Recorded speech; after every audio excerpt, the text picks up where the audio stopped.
The Vajont Dam tragedy. The massive tsunami from the dam wiped out many towns and villages, killing more than 2,000 people. Yet, the next morning, authorities were shocked to find the dam intact. If the dam remained undamaged, how did such a devastating tragedy occur? That night, a massive landslide occurred on the south side of Mount Tok, moving at speeds over 90 kilometers per hour. You can see here, the soil, which plunges into the water body at high speed, generates an enormous wave that overtops the dam with ease, propagating downstream and wreaking destruction. The authorities decided to construct a dam between these two mountains.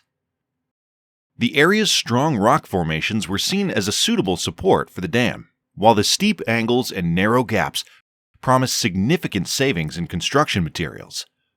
But there was a problem.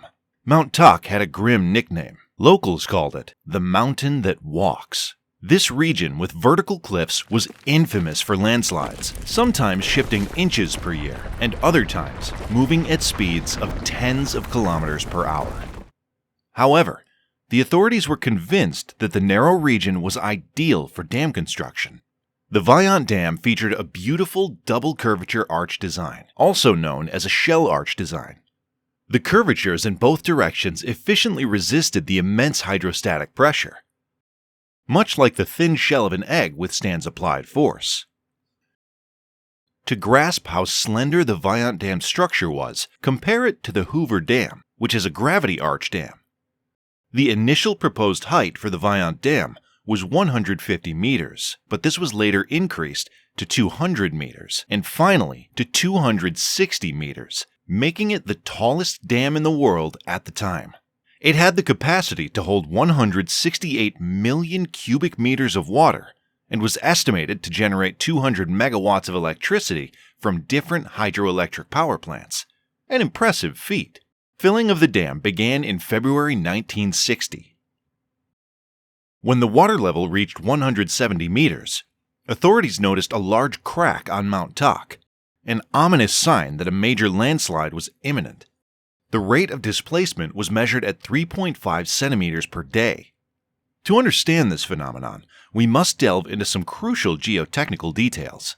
Mount Tok appeared calm, stable, and strong due to its limestone rock, but a hidden danger lurked beneath. Beneath the thick limestone layer lay a 5 to 10 centimeter thick clay interbed.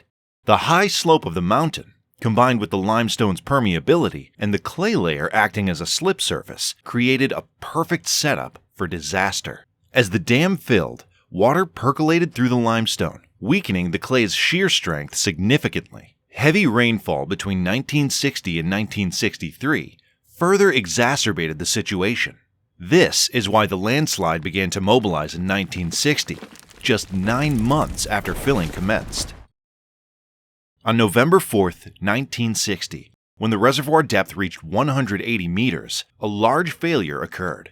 Around 700,000 cubic meters of material slid into the lake in about 10 minutes. After this incident, the movement got reduced to just 1 millimeter per day. This incident caused no immediate damage to the dam or downstream villages. However, this incident foreshadowed greater risks. Authorities feared that a faster landslide could generate a wave capable of overtopping the dam. Despite warnings, authorities did not abandon the hydroelectric project. Engineers from SAID conducted detailed model-based experiments to assess the impact of a larger landslide and devise solutions. Their July 1962 report warned that a high-speed landslide could be catastrophic, especially if the reservoir was full. The dam might survive such an event, but the resulting water wave would overtop it, destroying downstream villages in a tsunami. The management ignored this warning. The next main finding was that the filling of the reservoir due to the landslide happens in 10 minutes or so. The reservoir water won't overtop the dam. In this case, they can still operate the hydroelectric facility. This is a Vajont model rebuilt. You can see here, when I introduce the landslide mass very slowly into the reservoir, no water is overtopping the dam.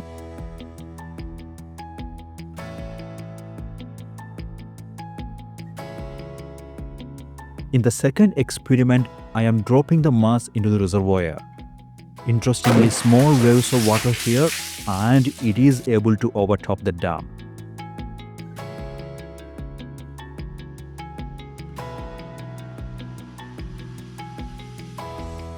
The third experiment, in fact, I am throwing the mass with a high speed.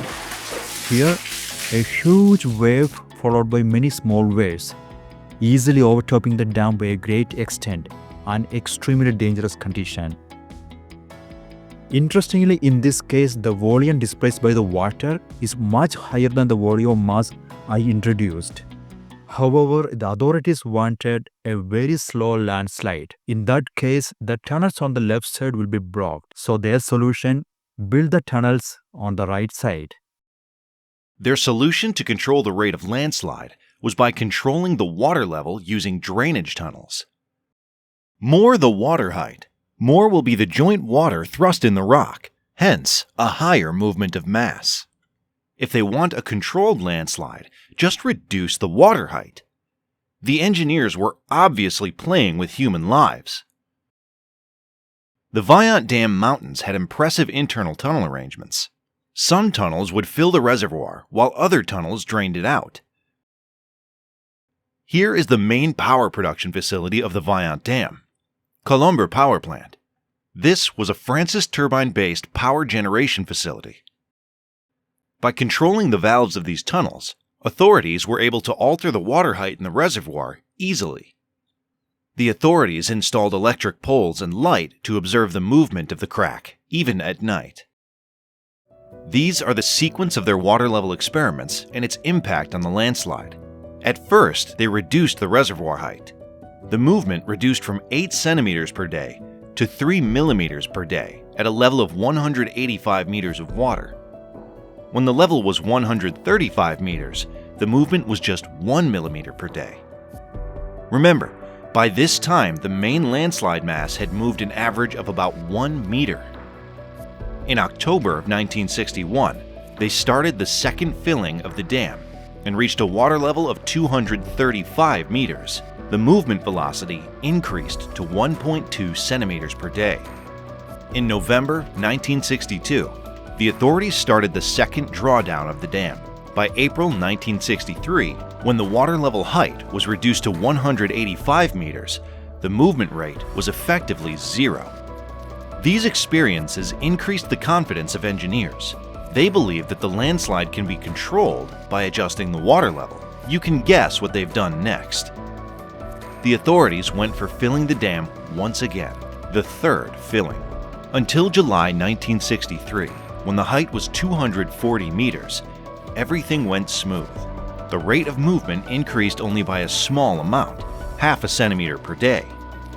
In September, the height was increased to 245 meters, and there was a drastic increase in land movement, 3.5 centimeters per day. The authorities took immediate remedial action. Bring the water level down further. They brought down the water level to 235 meters, but the movement rate kept on increasing.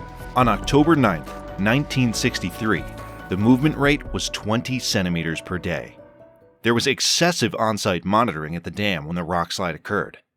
20 technical people at the left abutment and 40 people at the right abutment. At 10:38 p.m. on October 9th, the catastrophic landslide occurred. The size of the forest rock which was moving down was 260 million meters cubed, with a speed of more than 90 kilometers per hour. The landslide was completed in a mere 45 seconds. Remember, the engineers wanted this landslide to happen in 10 minutes. All the technical people perished under this excessive wave. On that day, the dam had 115 million cubic meters of water. The village of Caso, situated on the opposite bank, was completely destroyed by the huge wave of water. The other nearby village on the bank, Erto, had a lucky escape. This village was situated after a curvature, and the high-power water could not reach this region. The other half of the wave overtopped the dam by a whopping 245 meters. The 350-meter tall tsunami first reached the lake Longarone. Here, it drops its speed to 80 kilometers per hour and wave height to 170 meters. The tsunami needs just 4 minutes to reach the town. In many bars of Longarone, people were enjoying a football match. Suddenly, the power failed, and they received heavy wind with mist and sand in it. Most of the people came out to understand what was going on. The entire town of Longarone was wiped out by the mega tsunami. The villages of Pirago, Villanova, Rivolta, and Fay were totally decimated. The overall death toll of this disaster was more than 2,000. The Vajont River was permanently diverted due to one of the biggest landslides Europe has ever witnessed. The dam itself sustained only minor damage, standing as a testament to its robust design and construction. The dam overcame the pressure of such a massive wave. Today, tourists visit the site, walking along the dam's crest road. When you look from here, all you can see is a huge chunk of rock and soil, no river. The landslide caused massive earth tremors that were even recorded in distant cities such as Vienna and Brussels. The reservoir, with a volume of 115 million cubic meters, was effectively a water bomb. It was estimated that the shockwave from the air displacement was twice as powerful as the nuclear bomb that hit Hiroshima. The Vajont Dam disaster serves as a stark reminder of the importance of geotechnical engineering. Also, the risk of prioritizing business interest over human safety. Engineers and authorities ignored the clear warnings of risk of high-speed landslides. Instead, they chose to play with water-level experiments. This disaster was not a natural calamity, but an avoidable tragedy caused by human negligence. I hope the Vajont Dam video was informative to you. If you would like to see more such videos in future, please support us on Patreon. This channel is surviving mainly because of support of our Patreons. Take care. Bye-bye.